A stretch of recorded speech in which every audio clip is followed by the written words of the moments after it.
Abuse of process. Rewritten. 15 March 2023, Legal Guidance. Introduction. The role of the prosecutor. Jurisdiction of the magistrates and Crown Courts. Examples of when it may be said a fair trial is impossible. Examples of when it may be said to be unfair to try the defendant. Relationship between autrefois and abuse of process. X. Introduction. The question whether or not to prosecute is for the prosecutor, not the court.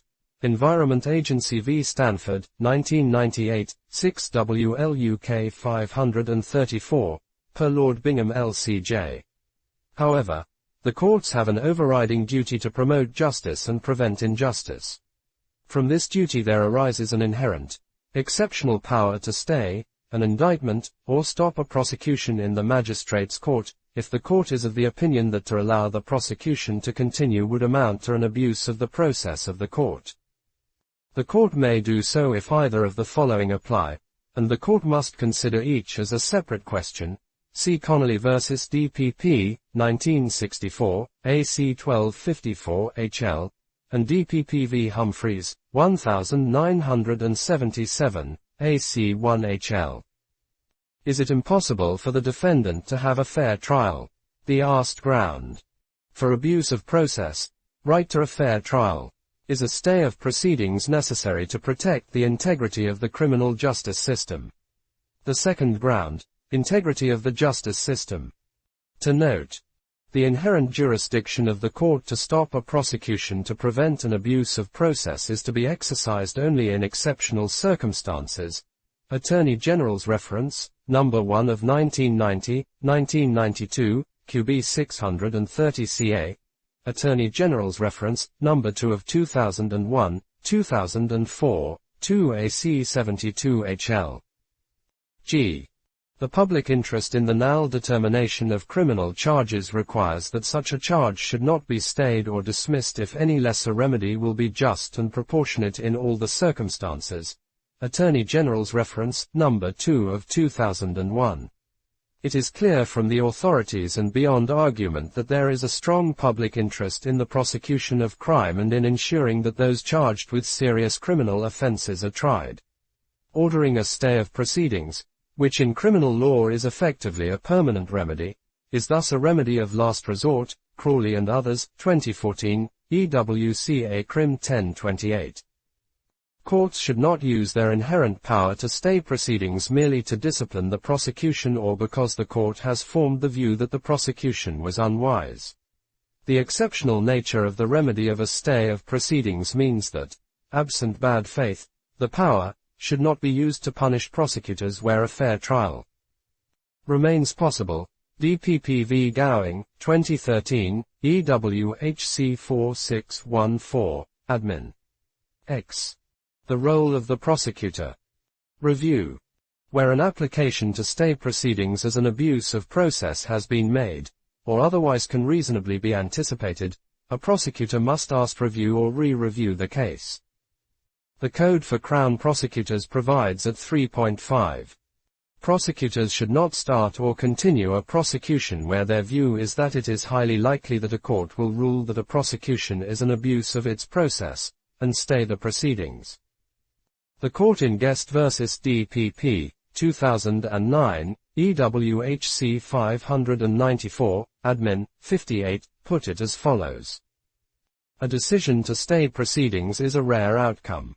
In a case in which, in accordance with the Code for Crown Prosecutors, the evidential and public interest tests are otherwise met, it will thus be in only the most exceptional case, where the prosecutor can say with a high degree of certainty that a court will rule that a prosecution is proved to be an abuse of its process, that a decision not to prosecute is likely to be valid.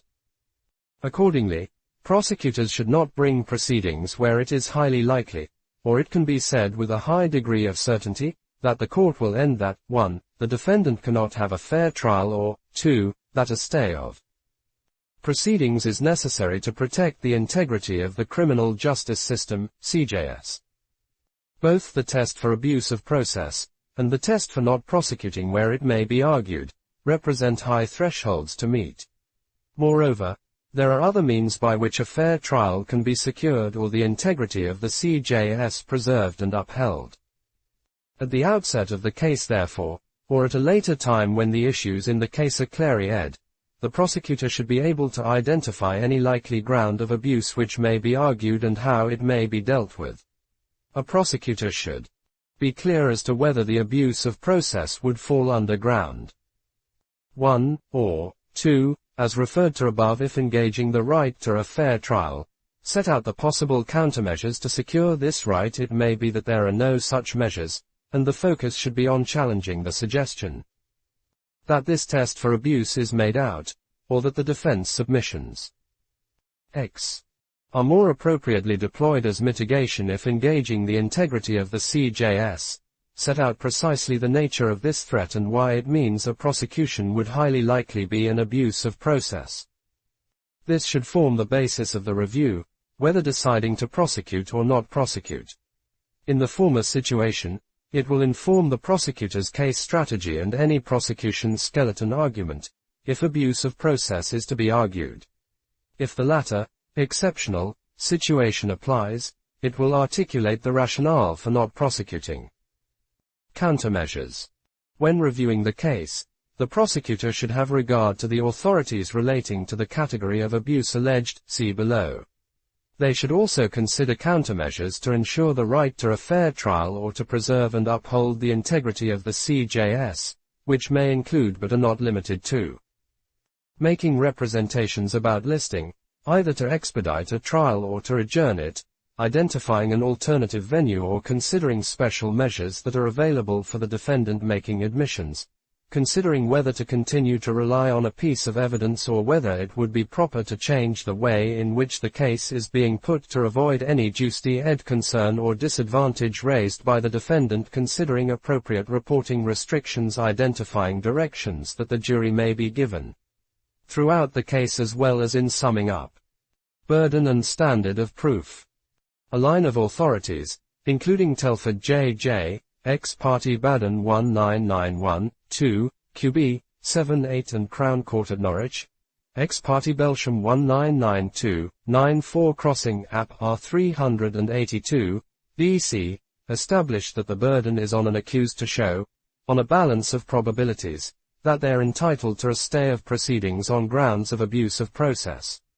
In Hamilton v. Post of C. Limited, 2021, EWCA Crim 577, the Court of Appeal acknowledged the settled principles applying to abuse of process applications at paragraph 64 onwards and reiterated the burden and standard of proof. Prosecutors may therefore frame their review and submissions in terms of this burden and standard of proof. When dealing with delay, in the case of Stephen Paul S., 2006, EWCA Crim 756, the court said that it is potentially misleading to use the language of burden and standard of proof. This is because the decision on a stay of proceedings is an exercise of judicial discretion rather than an evidence-based fact-finding process. Prosecutors may, where delay is argued, frame their review and submissions in terms of the exercise of discretion. It is clear nonetheless that the ground of abuse must be substantiated by the evidence, and in circumstances where it remains an exceptional remedy.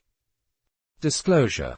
Disclosure may be made of material meeting the test in the Criminal Procedure and Investigations Act 1996, because the material might enable an accused to make an application to stay the proceedings as an abuse of process. In addition, a prosecutor should consider whether justice and fairness require any immediate disclosure in the particular circumstances of the case, prior to the statutory duty of disclosure arising. This common law disclosure obligation includes material which might enable an accused to make an early application to stay the proceedings as an abuse of process. Disclosure prior to the statutory duty arising will not exceed the disclosure which would be required under the CPIA. Procedure. Prosecutors also have a responsibility to ensure that proper procedure is followed in relation to abuse of process applications. An application for a stay of proceedings should be determined before any evidence is called and is distinct from the test at the close of the prosecution case, RVF, 2011, EWCA Crim 1844. The procedure in the Crown Court is set out in Criminal Procedure Rule 3.28 Application to Stay Case for Abuse of Process and Criminal Practice Directions 2015 Division 1 Section 3C, as amended October 2020, must be followed. In the Magistrates' Court the same principles must apply in the interests of fairness, justice and case management, namely, that any application should be made as soon as the defendant becomes aware of the grounds for doing so, be in writing and served on the prosecutor, setting out clearly the basis on which it is made and all submissions and evidence in support, and permitting sufficient time for the prosecution to respond. If necessary, prosecutors should seek directions from the court, pursuant to Criminal Procedure Rule 3.5, to ensure this. Jurisdiction of the Magistrates and Crown Courts. Magistrates' Courts and the Crown Court both have jurisdiction to hear arguments covering the two categories of abuse of process, save for one exception. In Manseld v. DPP, 2021, EWHC 2938, admin, the court considered those cases which only the High Court would be competent to ex. Here, the court held that a line of authority led to the conclusion that this was a very narrow subset within the second ground of abuse, integrity of the justice system. It might perhaps only comprise executive misconduct in relation to extradition. Prosecutors should be prepared, in rare cases, to raise whether the Magistrates' Court or Crown Court is competent to investigate and determine circumstances of novel, complex and/or grave executive misconduct. Examples of when it may be said that a fair trial is impossible. Delay.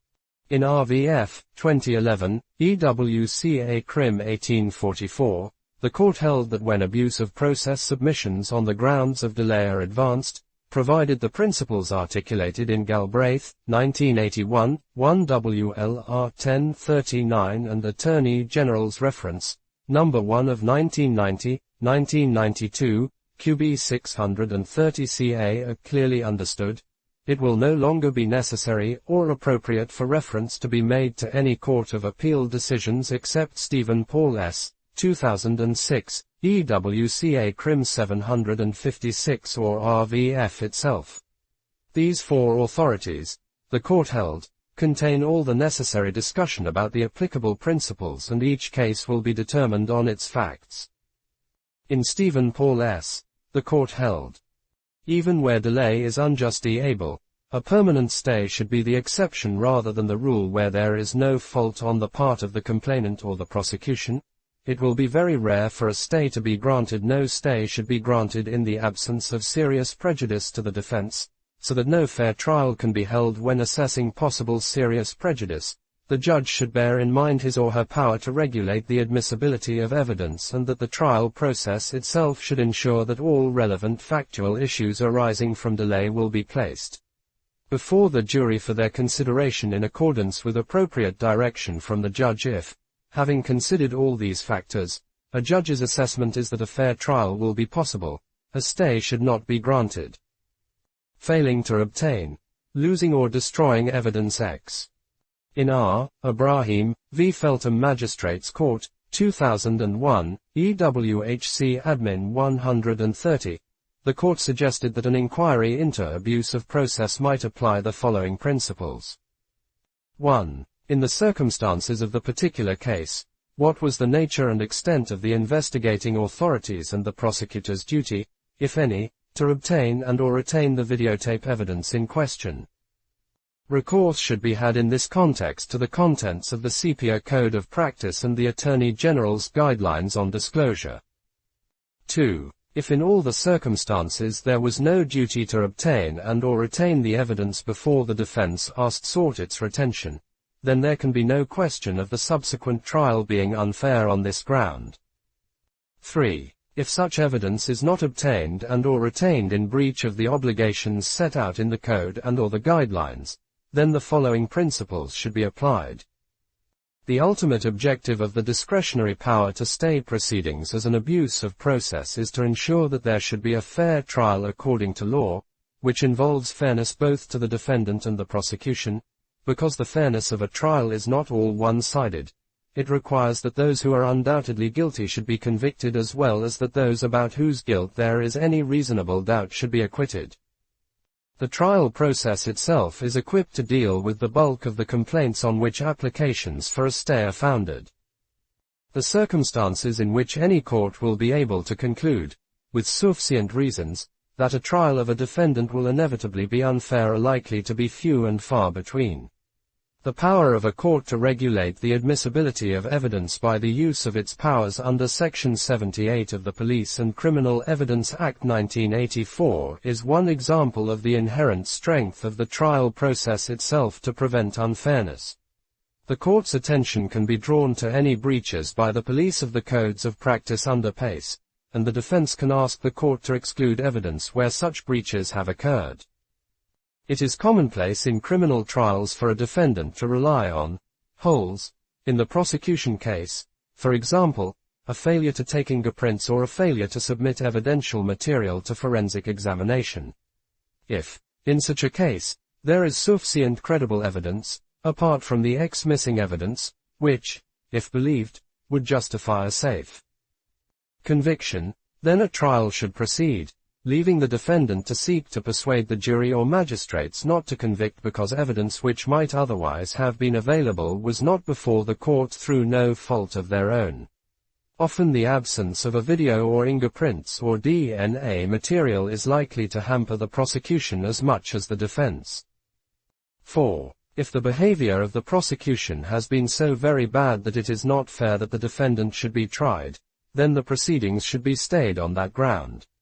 There would need to be either an element of bad faith or at the very least some serious fault on the part of the police or prosecution authorities for this ground of challenge to succeed. Adverse publicity. The Privy Council, in Montgomery v. Home Advocate, Coulter v. Home Advocate, 2003, 1 AC 641, identified that prior authority suggested a stay of proceedings would only be appropriate when the risk of prejudice from adverse publicity is so grave that no direction by a trial judge, however careful, could reasonably be expected to remove it. In R.V. Abu Hamza, 2006, EWCA Crim 2918, the Court of Appeal considered pre-trial reporting which amounted to a prolonged barrage of adverse publicity, indeed a campaign against the defendant, almost entirely hostile to him and some of it couched in particularly crude terms. There was plainly a risk to a fair trial, but the judge had been entitled to have regard to his own experience and that of his fellow judges.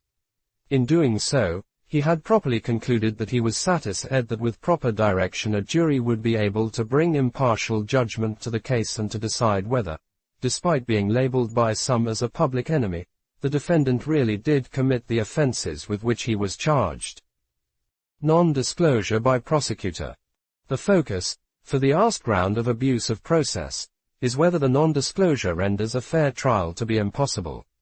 If a fair trial can still take place, the court in Salt, 2015, EWCA Crim 662 considered a number of factors to be weighed into the balance. These included the gravity of the charges, the denial of justice to the complainants, the necessity for proper attention to be paid to disclosure, the nature and materiality of the failures, the conduct of the defense, the waste of court resources, the effect on the jury, and the availability of sanctions other than halting proceedings. The Court of Appeal set aside a stay imposed by the trial judge on appeal by the prosecution. The prosecution should consider carefully whether to apply for an adjournment or other remedy to address a shortcoming in disclosure and invite the court to rule on that. Where the court is considering abuse of process, however, the focus should remain on whether a fair trial can be achieved. If it can, for example, by a reasonable adjournment, subject to consideration of the second ground of abuse, a stay of proceedings is not likely to be the appropriate remedy. Examples of when it may be said to be unfair to try the defendant. Proceedings begun or continued in breach of promise not to prosecute. In Hamza, 2006, EWCA Crim 2918, the Court of Appeal ruled that the authorities, suggest that it is not likely to constitute an abuse of process to proceed with a prosecution unless, 1. There has been an unequivocal representation by those with the conduct of the investigation or prosecution of a case that the defendant will not be prosecuted, and 2. That the defendant has acted on that representation to his detriment. Even then, if facts come to light which were not known when the representation was made, these may justify proceeding with the prosecution despite the representation. These principles apply to decisions to issue a ex penalty notice or to caution. Has an unequivocal representation been made that this is to be the disposal? Has the suspect acted to their detriment by accepting this alternative disposal? Have further facts come to light? Even in cases where further facts have not come to light, it may be appropriate to reconsider a prosecution decision not to prosecute, including to divert from prosecution. That is especially so, where a further review of the original decision shows that it was wrong and, to maintain confidence in the criminal justice system, a prosecution should be brought despite the earlier decision. In such circumstances, it is important in addressing any abuse of process argument that the prosecutor applies both the Code for Crown Prosecutors and the Guidance on Reconsidering a Prosecution Decision, which addresses the relevant law further. X. Manipulation of procedures. It is sometimes alleged that the selection of a charge constitutes a manipulation of procedure, for instance, to avoid a statutory time limit on bringing proceedings, or a custody time limit, or because a defendant has elected trial. Such allegations may need to demonstrate bad faith on the part of the prosecution to substantiate an abuse of process. What is important is to ensure that the decision on selection of charges has been made and articulated in accordance with Section 6 of the Code for Crown Prosecutors. A number of cases illustrate the forms which an abuse of process, successful or unsuccessful, may take. Prosecutors should identify relevant case law but be alive to the fact that such cases are also fact-sensitive, not least as to whether bad faith is substantiated. Failure to follow guidance or policy. Paragraph 2.10 of the Code for Crown Prosecutors provides that prosecutors must comply with the policies and guidance of the CPS issued on behalf of the DPP, unless it is determined that there are exceptional circumstances. In RVA, RJ, 2012, EWCA Crim 434, 84, the court held that it remains open to the prosecution in an individual case, for good reason, to disapply its own policy or guidance. What is important therefore is that the disapplication of guidance or policy should be explained in terms consistent with the code and the law. Prosecution failures. Failures on the part of the prosecution to serve evidence on time or make proper disclosure might be so serious that, even though a fair trial could take place once they had been rectified, to allow the proceedings to continue would offend the court's sense of justice and propriety or would undermine public confidence in the criminal justice system and bring it into disrepute. However, there are important countervailing considerations, not least the public interest in ensuring a trial of those charged with criminal offenses, and the rights of victims. See the case of R.V. Salt, 2015, EWCA Crim 662, above. Such cases will be determined by their own facts. The courts must ensure that those charged with criminal offenses do not simply procrastinate and seek to undermine the prosecution by creating hurdles to overcome all in the hope that, at some stage, a particular hurdle will cause it to fail. RVR. X. Practice Note, 2015, EWCA Crim 1944. Abuse of executive power. These applications are rare and most commonly encountered in relation to attempts to avoid the normal extradition procedures or where oppressive methods have been used to investigate crime, although the category is not limited to these areas alone. See also the section above jurisdiction. In these cases, only the High Court has jurisdiction to determine whether it is an abuse of process. Again, there are illustrative cases but these are case specie. See R.V. Horseferry Road Magistrates Court, ex parte Bennett, R.V. Mullen, 1999, 2 Crossing App R 143, R.V. Ahmed, 2011, EWCA Crim 184. The approach to be taken in cases of executive misconduct was summarized by the Court of Appeal in R.V. Norman, 2016, EWCA Crim 1564, as follows.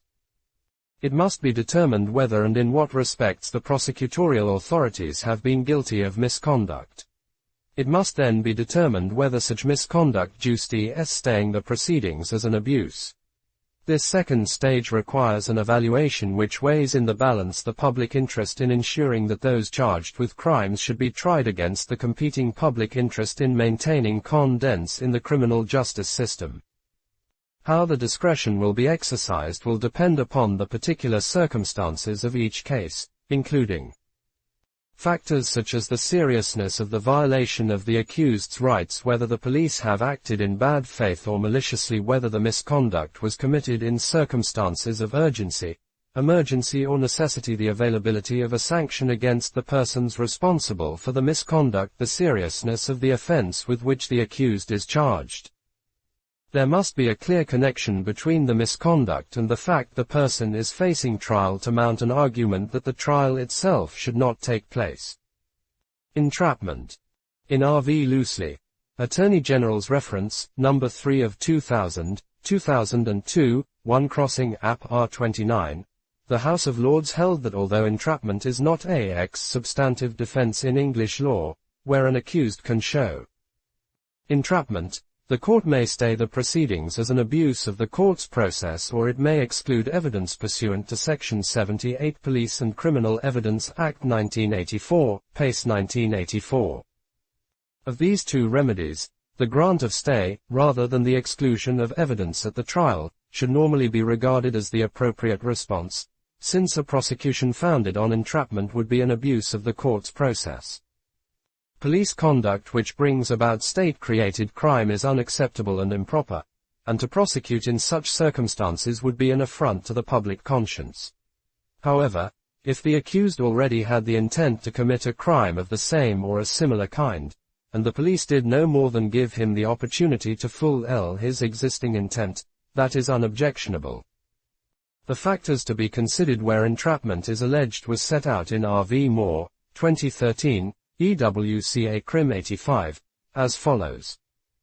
Reasonable suspicion of criminal activity as a legitimate trigger for the police operation, a control mechanism for testing the police's good faith.